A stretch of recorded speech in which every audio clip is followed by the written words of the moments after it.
नहीं मानो रे नहीं मानो, भूरेटिया नहीं मानो रे। हमारी आजादी की लड़ाई का भी पग पग इतिहास का पन्ना पन्ना आदिवासी वीरता से भरा पड़ा है।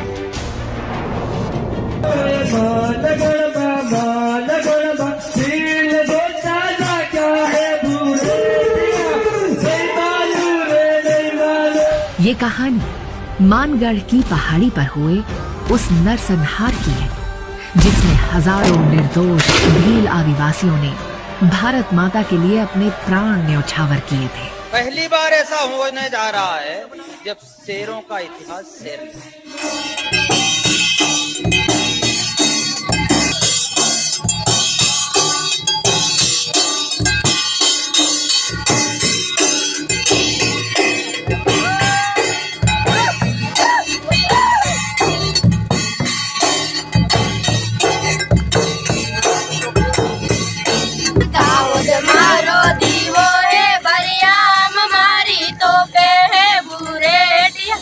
नहीं मानो रे नहीं मानो।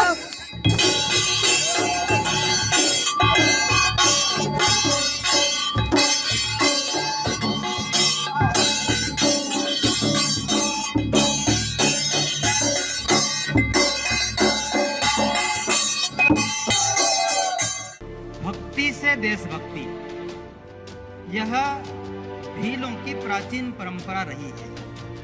सती सुरमल खराड़ी, राजूगेर भाबर, गोविंद गुरु, हम सभी उसी परंपरा के संवाहक हैं। सच में भील भारत का राष्ट्रीय गौरव है। अंग्रेजों की नरसंसता और भीलों की शौर्य गाथा, उसकी साक्षी यह मानगढ़ की पहाड़ी, यहाँ की माटी, यहाँ का कण कण पवित्र है।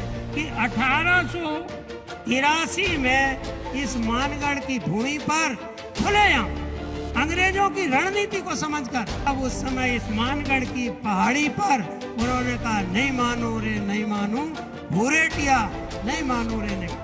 अरे अंग्रेजों, तुम्हारे शासन को और तुम्हारी तोप तलवारों को हम नहीं मानेंगे, नहीं मानेंगे।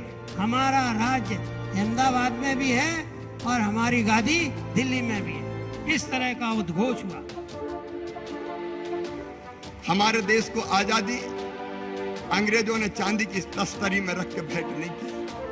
हजारों क्रांतिकारी हंसते हंसते फांसी के फंदों पे चढ़े थे। कई ने अपनी जिंदगी अंडमान और निकोबार के जेलों में गुजार दी थी और कई ऐसे थे जिन्होंने अपने खून की बूंद से मानगढ़ और भारत भूमि को पवित्र किया था, रंगा था, तब जाके ये देश स्वतंत्र हुआ था, आजाद हुआ था। साथियों, भारत का अतीत, भारत का इतिहास, भारत का वर्तमान और भारत का भविष्य आदिवासी समाज के बिना पूरा नहीं होगा। इतिहास का पन्ना पन्ना आदिवासी वीरता से भरा पड़ा है। अभी यहां मानगढ़ धाम के संपूर्ण विकास की चर्चा भी हुई है। मानगढ़ धाम के भव्य विस्तार की प्रबल इच्छा हम सभी में है। गोविंद गुरु जी का स्मृति स्थल भी पूरे विश्व में अपनी पहचान बनाए। गोविंद गुरु के श्री चरणों में प्रणाम करता हूं। उनकी धुनी से मिली हुई प्रेरणा से आदिवासी समाज के कल्याण का संकल्प लेकर के हम सभी निकले, यही मेरी आप सबसे प्रार्थना है। बहुत बहुत धन्यवाद।